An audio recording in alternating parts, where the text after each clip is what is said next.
Hello students, welcome to Global Online. This is Ankita Sood. North east let paper one preparation में आज हम discuss करेंगे verbal communication के most important and previous year questions जो कि ज़रूर upcoming examination में एज इट इज़ पूछे जा सकते हैं। इस एग्जामिनेशन को क्वालिफाई करने के लिए पेपर वन पर मेजर फोकस रखिएगा क्योंकि इजीली यहाँ पर 100 में से 80 प्लस स्कोर करके आप अपना सिलेक्शन पक्का कर सकते हो। आपके पेपर वन के बेस्ट प्रिपरेशन के लिए कंप्लीट कोर्स हमने लॉन्च किया है, जहाँ पर डेली लाइव लेक्चर्स के साथ हम एग्जाम से पहले आपका पूरा सिलेबस कवर करवाने की श्योरिटी देते हैं। स्टूडेंट्स, हिंदी इंग्लिश दोनों लैंग्वेजेस में ये लाइव लेक्चर्स आपको मिलेंगे, जहाँ पर सबसे पहले आपके सारे कॉन्सेप्ट्स क्लियर करवाए जाएंगे। उसके साथ ही सेम टॉपिक पर अगले दिन MCQs and previous year questions practice करवाई जाएगी, ताकि इजीली कॉन्सेप्ट्स के साथ साथ आपको ये भी पता चल जाए कि कैसे क्वेश्चंस एग्जामिनेशन में पूछे जाते हैं। रिकॉर्डेड लेक्चर्स भी आपको मिलेंगे, टॉपिक वाइज प्रैक्टिस एमसीक्यूज हैं, साथ ही फुल सिलेबस नोट्स है, जिसकी खास बात ये है कि इसको आसानी से आप अपने मोबाइल फोन में भी डाउनलोड करके पढ़ सकते हो। फुल सिलेबस मॉक टेस्ट है, जिसमें से जरूर एज इट इज क्वेश्चंस आएंगे। 2000 प्लस एमसीक्यू क्वेश्चन बैंक है, जो कि आपके फाइनल रिवीजन के लिए बहुत ज्यादा मदद करती है।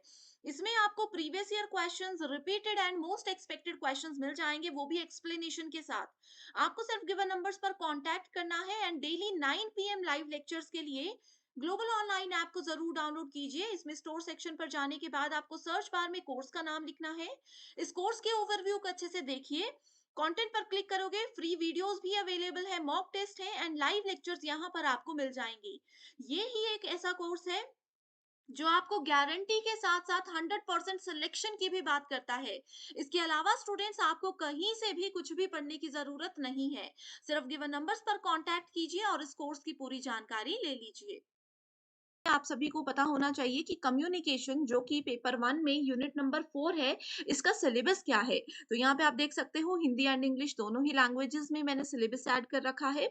One by one in lecture series में हम लोग एक एक टॉपिक उठाएंगे, उसी से रिलेटेड क्वेश्चंस, जिसमें कि प्रीवियस ईयर क्वेश्चंस भी इंक्लूडेड होंगे, वो मैं आपके लिए लेकर के आऊंगी, जिससे कि आपके कॉन्सेप्ट्स भी क्लियर हो जाएंगे। साथ ही एग्जाम में कैसे क्वेश्चंस पूछते हैं, कैसे स्मार्ट ट्रिक्स की मदद से हम उनको सॉल्व कर सकते हैं, ये सारी चीजें आपकी क्लियर हो जाएंगी। तो बढ़ते हैं क्वेश्चंस की ओर। तो पहला क्वेश्चन है, the communication between two persons through letters is an instance of. इसमें एक एग्जाम्पल दिया गया है कि दो लोग अगर आपस में बातचीत करते हैं लेटर्स के माध्यम से, ठीक है, तो वो कौन से टाइप की कम्युनिकेशन कहलाई जाती है? Intrapersonal verbal communication, intrapersonal non verbal communication, interpersonal verbal communication and interpersonal non verbal communication. ठीक है। स्टूडेंट्स, यहाँ पे देखो, सबसे पहले तो आपको ये पता चल जाना चाहिए कि इस वीडियो में हम पर्टिकुलरली वर्बल कम्युनिकेशन की बात कर रहे हैं। Option number 2 and option number 4 तो पहले ही एलिमिनेट हो जाएंगे। ठीक है। अब देखो, यहाँ पे वर्बल कम्युनिकेशन है, यहाँ पे भी वर्बल कम्युनिकेशन है। डिफरेंस आपको पता होना चाहिए इंट्रापर्सनल और इंटरपर्सनल के बीच में, राइट। इंटरपर्सनल कम्युनिकेशन होता है जहां पे एक पर्सन किसी दूसरे पर्सन के साथ बात करता है, एंड इंट्रापर्सनल कम्युनिकेशन होता है जहां पे कोई एक पर्सन अपने आप से ही बात करता है। अब यहाँ पे अपने आप से बात करने का मतलब ये नहीं है कि वो पागल है इंसान। ठीक है। अपने आप से बात करने का मतलब है जो कि हम लोग मन में कई बार बात करते हैं, शीशे के सामने कुछ हम लोग मान लीजिए प्रैक्टिस कर रहे हैं, कुछ रिहर्सल कर रहे हैं, तो ये होती है इंट्रापर्सनल कम्युनिकेशन। तो क्वेश्चन में जैसे कि दिया गया है, दो लोग बात कर रहे हैं, इस अकॉर्डिंग राइट आंसर क्या होगा? राइट आंसर होगा यहाँ पे option number 3, that is interpersonal verbal communication. ठीक है। तो देखो स्टूडेंट्स, आप लोगों को verbal communication and non verbal communication का मतलब भी पता होना चाहिए। तो ये जो है, ये कम्युनिकेशन के दो बहुत इंपॉर्टेंट टाइप्स हैं जो कि एक मेजर रोल प्ले करते हैं। तो देखो, वर्बल कम्युनिकेशन होता है जिसमें कि हम लोग बोल कर कुछ चीज प्रेजेंट करते हैं। जैसे मैं आप लोगों के सामने बोलकर चीजें जो है प्रेजेंट कर रही हूँ, सामने लिखा हुआ है वो भी आप देख सकते हो। बोलकर, लिखकर, कोई चीज किसी के सामने रख कर अगर हम उसको कोई चीज बताते हैं, तो वो होता है वर्बल कम्युनिकेशन, जिसमें कि लेटर्स, वर्ड्स, अल्फाबेट्स, शब्द, ये सब चीजें इंक्लूडेड होती हैं वर्बल कम्युनिकेशन में। एंड वहीं दूसरी तरफ जो नॉन वर्बल कम्युनिकेशन होता है, इसमें हम लोग इशारों से बातें करते हैं। चाहे इशारा उसमें कोई भी हो सकता है, चाहे हमारा फेशियल एक्सप्रेशन हो, चाहे हमने उसको हाथों से इशारा किया, आँखों से ही इशारा किया, कोई भी इशारा हो सकता है, वो होता है non verbal communication. Okay, so I hope यहाँ से आपको interpersonal, intrapersonal, verbal and non verbal communication बिल्कुल क्लियर है। इस क्वेश्चन में अभी भी कोई डाउट है तो आप कमेंट कर सकते हो, एंड इस तरह के वीडियो लेक्चर्स अगर आपको पसंद आ रहे हैं तो भी आप मुझे कमेंट करके बताते रहिए, ताकि मैं मोटिवेटेड रहूं एंड आपके लिए इसी तरह के एक से एक टॉपिक पर अच्छे से अच्छे गारंटेड लेक्चर्स लेकर के आऊं। नेक्स्ट क्वेश्चन में पूछा गया है, a verbal communication technique used in teaching is. तो मैंने अभी आप लोगों को बताया कि वर्बल कम्युनिकेशन क्या होता है। तो टीचिंग में जैसे कि मैं आपको पढ़ा रही हूँ, तो ये क्या होता है, टीचिंग हमेशा एक वर्बल कम्युनिकेशन ही होती है। सो इसमें क्या चीजें यूज होती है, slow expression of words, varying the speed of voice and tone, presentation without pause, या फिर restoring resorting to semantic jugglery. ठीक है, यानी कि अर्थपूर्ण बाजीगरी का सहारा लेना। यहाँ पे आप लोग देख सकते हो स्टूडेंट्स, जो ये वर्बल कम्युनिकेशन है, जैसे मैं आपको बोल रही हूँ, अगर मैं बहुत स्लो बोलूँ, ठीक है, पहला ऑप्शन बोला गया है कि स्लो एक्सप्रेशन में धीमे धीमे बोल रही हूँ, चाहे मेरा आवाज कम है, चाहे मेरी स्पीड कम है, तो वो एक अच्छा कम्युनिकेशन नहीं होगा, खास करके टीचिंग के केस में। तो ये ऑप्शन हम एलिमिनेट कर देंगे। दूसरा ऑप्शन बोलता है varying the speed of voice and tone. अब हमें एज अ टीचर ये पता होना चाहिए कि किस जगह पे हम लोगों को अपनी टोन रेज करनी है, कहाँ पे धीरे से पढ़ाना है, कहाँ पे हमारा वॉइस मॉड्यूलेशन कैसा होना चाहिए, दैट इज वेरी इंपॉर्टेंट। ठीक है, तो इसका राइट आंसर है option number 2, that is varying the speed of voice and tone. बढ़ते हैं अगले क्वेश्चन की ओर। यहाँ पे पूछा गया है, what of the following is considered as an effective form of verbal communication। तो यहाँ पे 4 फॉर्म्स हमें गिवन है, हमें बताना है कि इफेक्टिव फॉर्म कौन सा है वर्बल कम्युनिकेशन का। स्टोरी टेलिंग, स्लोगनरिंग यानी कि नारेबाजी, use of high pitch of voice, या फिर मोनोलॉग्स।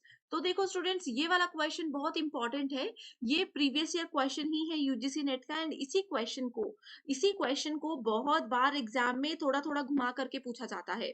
तो वन बाय वन आपको पता होना चाहिए कि क्या कौन सी चीज का क्या मतलब है। ठीक है, तो सबसे पहले अगर हम लोग स्टोरी टेलिंग की बात करते हैं, तो स्टोरी टेलिंग क्या है, इसमें हम लोग शेयर करते हैं अपने एक्सपीरियंसेस को। ठीक है, इसमें क्या होते हैं, कुछ एथिक्स होते हैं, कुछ वैल्यूज होती है, कुछ डिफरेंसेस हम लोगों को इसमें इसके जरिए बताते हैं। एंड जो स्लोगन है, स्लोगन क्या होते हैं, दी एम्प्लॉयमेंट और invention of slogans in a specific context. ठीक है, तो ये तो एक वर्बल कम्युनिकेशन का मेथड नहीं हो सकता। नेक्स्ट है use of high pitch of voice, यानी कि pitch means speaking in a high, low और नेचुरल वॉइस। कई बार होता है ना कि कोई टीचर बहुत ज्यादा जोर से बोलते हैं, वो भी स्टूडेंट्स उनकी भाषा नहीं समझ पाते। कोई टीचर्स बहुत स्लो बोलते हैं, वॉल्यूम बहुत कम होता है, तो भी स्टूडेंट्स को दिक्कत रहती है, तो इसलिए नॉर्मल पिच होनी चाहिए। नेक्स्ट है monologues. Monologues involves one character speaking to another.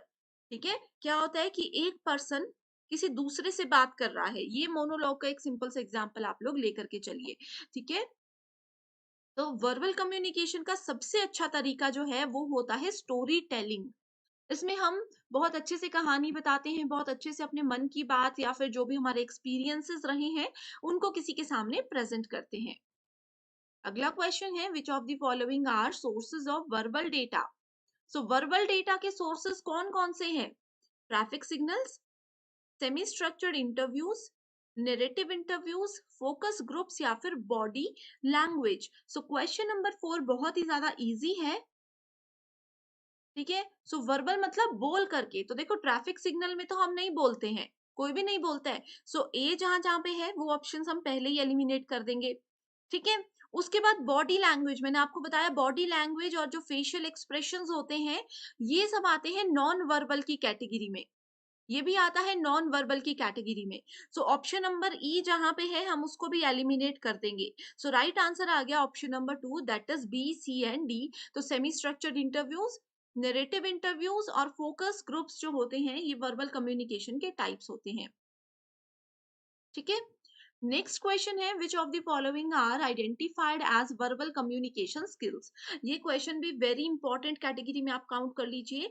ये जो इस तरह के क्वेश्चन है, जैसे क्वेश्चन नंबर 4 था, क्वेश्चन नंबर 5 है, ये क्वेश्चंस एग्जाम में जरूर पूछे जाते हैं, थोड़ा सा घुमा करके बार बार वही चीजें आती हैं। ठीक है, सो वर्बल कम्युनिकेशन के स्किल्स कौन कौन से होते हैं? यूज ऑफ एग्रेसिव लैंग्वेज, यानी कि चिल्ला करके गुस्से में किसी से बात करना। असर्टिवनेस, यानी कि मुखरता। नेक्स्ट है opening feedback channels. Taking credit for one self, या फिर use of affirmative words. So question number 5 की अगर हम लोग बात करें, ठीक है, सो यहाँ पे देखो स्टूडेंट्स, सबसे पहले आता है असर्टिवनेस, उसके बाद आता है opening feedback channel, and then उसके बाद आता है यूज ऑफ अफर्मेटिव वर्ड्स, यानी कि option number 4 here is the right answer. गुस्से में किसी से बात करें तो वो एक अच्छा कम्युनिकेशन स्किल नहीं होता है। मान लीजिए मुझे, जैसे कि किसी ने मुझे कोई अच्छी चीज सिखाई है, मैं बोलती हूँ कि नहीं ये तो मैंने खुद से सीखी, मेहनत मैंने की, मुझे किसी ने गाइड नहीं किया, मुझे किसी ने कुछ नहीं बताया, यानी कि सारी चीजों का क्रेडिट खुद ले जाना, ये भी एक अच्छा स्किल नहीं होता कम्युनिकेशन में। इस वजह से ये दोनों ऑप्शंस हमने एलिमिनेट कर दिए। सो राइट आंसर आ गया B, C and E. The two categories of illustrations used in teaching are। ये क्वेश्चन क्या है? ये क्वेश्चन होमवर्क क्वेश्चन है, जो कि हमेशा मैंने आपको बताया है, मैं हर वीडियो के एंड में आपको उसी पर बेस्ड एक होमवर्क क्वेश्चन देती हूँ, जिसका आंसर आप मुझे कमेंट करके बताते हो, एंड वहीं पे मैं आपको बताऊंगी कि आपका आंसर करेक्ट है या फिर इनकरेक्ट है। So two categories of illustrations used in teaching are। So कौन सी चीजें एक टीचिंग में सबसे ज्यादा यूज की जाती है? Verbal and abstract, concrete and abstract, verbal and concrete, या फिर non verbal and concrete. Hindi में पढ़ सकते हो, हिंदी में इजीली आई होप आप लोग चीजों को समझ जाओगे। ठीक है, क्या इसका आंसर है? मुझे कमेंट जरूर कीजिएगा। तो आई होप आज की ये वीडियो आपको पसंद आई है। जो भी कॉन्सेप्ट्स मैंने आपके साथ डिस्कस किए हैं, इसमें अब आपको कोई भी डाउट नहीं रहा होगा। So thank you so much for watching this video, and I wish you all the very best.